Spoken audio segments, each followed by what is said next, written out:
Tutorial cara untuk pengisian website desa yang ada di Protades for Government ya. Nah, pertama kita harus membuka yang namanya aplikasi Protades. Nah, sekali lagi, bagi Bapak Ibu yang belum memiliki aplikasi Protades FG, silahkan download di protadesindonesia.web.id. Nah, di sini kalau sudah kita buka aplikasinya, seperti biasa masukkan username dan password kita. Kemudian masukkan kode verifikasi dan kita klik login ya.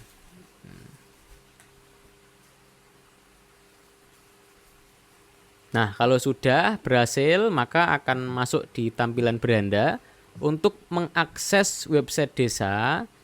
CMS-nya ya, Content Management System-nya itu menjadi satu kesatuan dari aplikasi Protades FG ini. Nah, website desanya nanti sebagai contoh itu bisa tampilannya bisa seperti ini. Contoh ini Desa Klunjukan. Nah, Desa Klunjukan itu kan di belakangnya ada gambar. Ada gambar balai desanya, kemudian ada video profil, jumlah penduduk, profil desa, status IDM, kemudian ada berita-berita terkini nih yang tanggal 15 Juli 2026, berarti hari ini nih.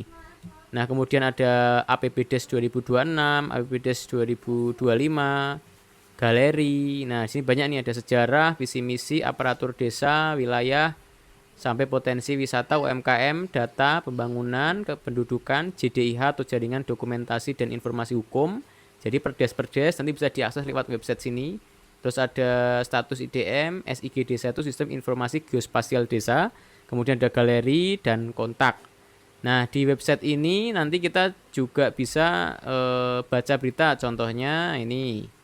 Nah, kalau misal kita mungkin tidak atau kita males untuk bacanya, nanti kita bisa dengarkan seperti ini. Acara perkenalan mahasiswa KKN Undip di Desa Klunjukan. Ada KKN Undip ya di Desa Klunjukan, Kecamatan Sragi. Ya. Kerja nyata, KKN. Nah, untuk mengontrol atau mengisi atau mengatur terkait tampilan website desa dan konten-kontennya, itu tidak ada halaman login ya di website desanya, tapi sepenuhnya itu dikontrol melalui aplikasi Protades FG yang ada di desa.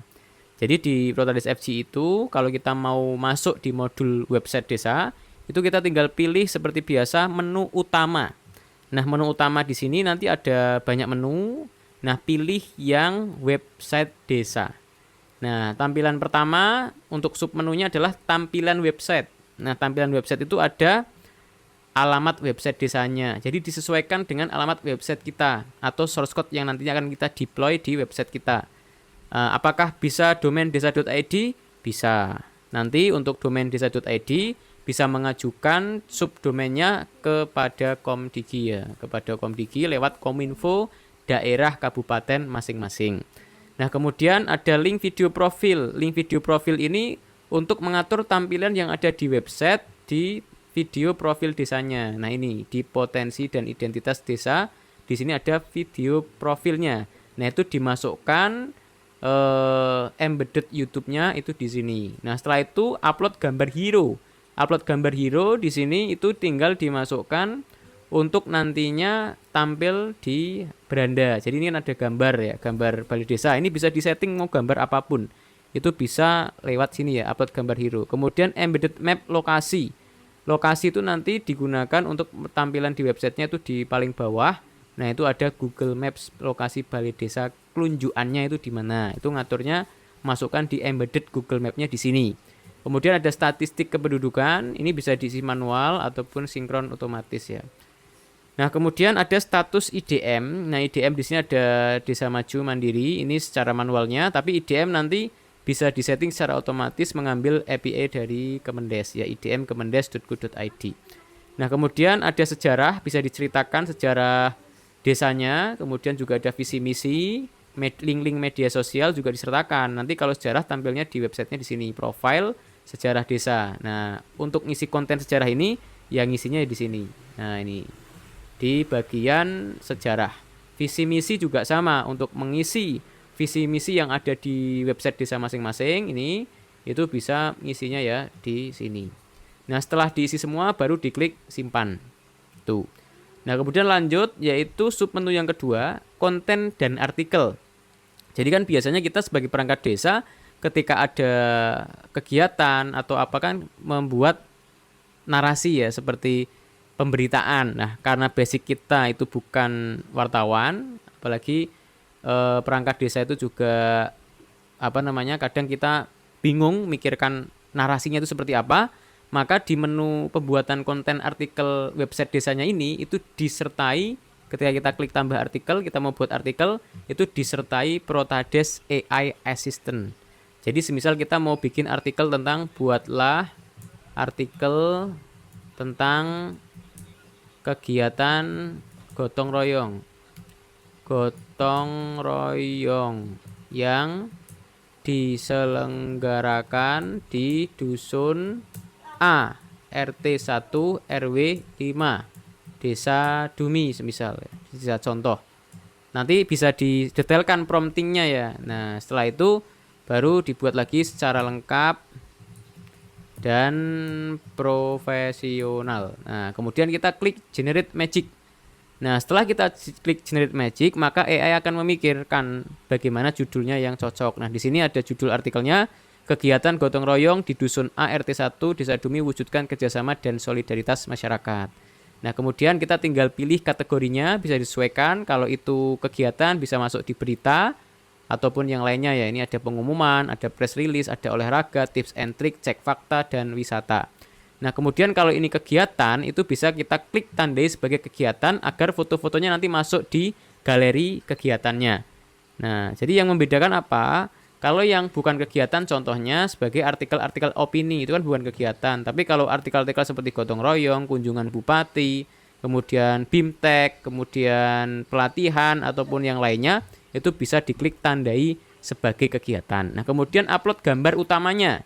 Gambar utama itu nanti yang akan tampil di gambar utama itu ini ya. Jadi ketika ada berita, kita buka di websitenya. Nah, ini namanya gambar utama ya, yang tampil di hero-nya atau di setiap kita bagikan linknya. Nah, ini gambar utamanya.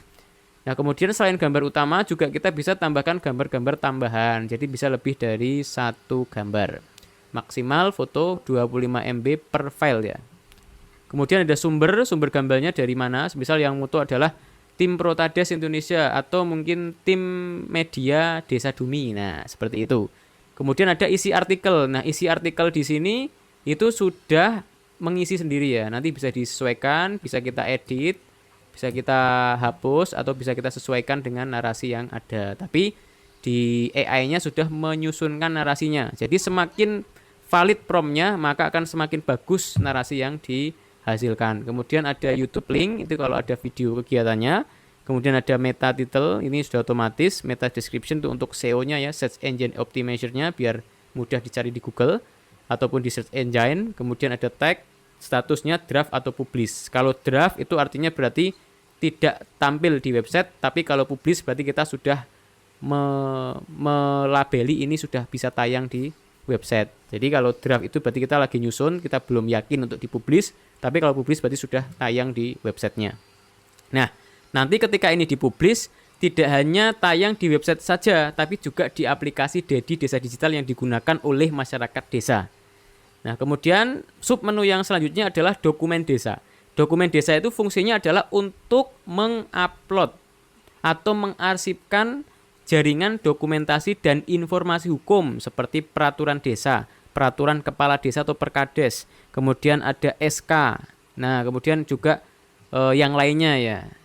Nah, ini bisa tambahkan, semisal perkades tentang tentang apa gitu kan. Kemudian kategorinya perdes, perkades, SK disesuaikan. Kemudian tanggal terbitnya berapa, deskripsi singkat terkait perkades itu. Kemudian upload dokumen PDF-nya. Nah, ini bisa dipilih perdes-perdes yang sudah di-scan. Kemudian jadikan PDF, masukkan sini. Kemudian di sini ada pilihan tampilkan publik atau tidak. Kalau tampilkan publik berarti masyarakat bisa lihat di website desanya, yaitu di menu JDIH ini, data JDIH. Nanti akan tampil seperti ini. Contohnya ini di Desa Kelunjuan. Jadi kita bisa lihat, ini ada notulensi, musren Bangdes dan lain-lain.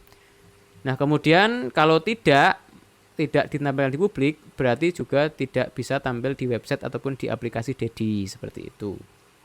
Nah, ini untuk terkait perdes. Jadi harapannya nanti perdes-perdes itu juga terarsipkan. Ketika kita mau cari perdes tahun berapa, kategorinya apa, itu bisa muncul seperti itu.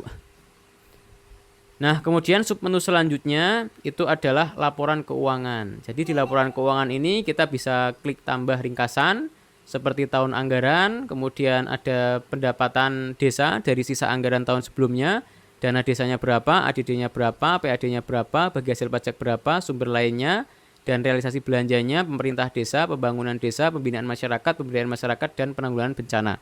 Nanti setelah ini disimpan, itu nanti akan tampil di website desanya di bagian APBDes. Nah, ini contoh di Desa Kelunjukan ya, yang sudah diinput 3 tahun terakhir. Nah, ini jadi ada total realisasi, alokasi dana, defisit atau surplus. Nah, nanti akan tampil seperti ini. Jadi masyarakat bisa melihat dengan jelas APBDes-nya itu digunakan di bidang apa saja. Dengan sekarang ternyata DD-nya itu turun 38% ya, ada 339 juta yang tadinya mungkin 1 miliar. Coba kita lihat anggaran 2025, di sini ada 1.400.000.000, ternyata turun. Untuk DD-nya 924 juta. Nah, sekarang untuk tahun ini DD-nya adalah 339 juta. Jadi mengalami penurunan yang signifikan.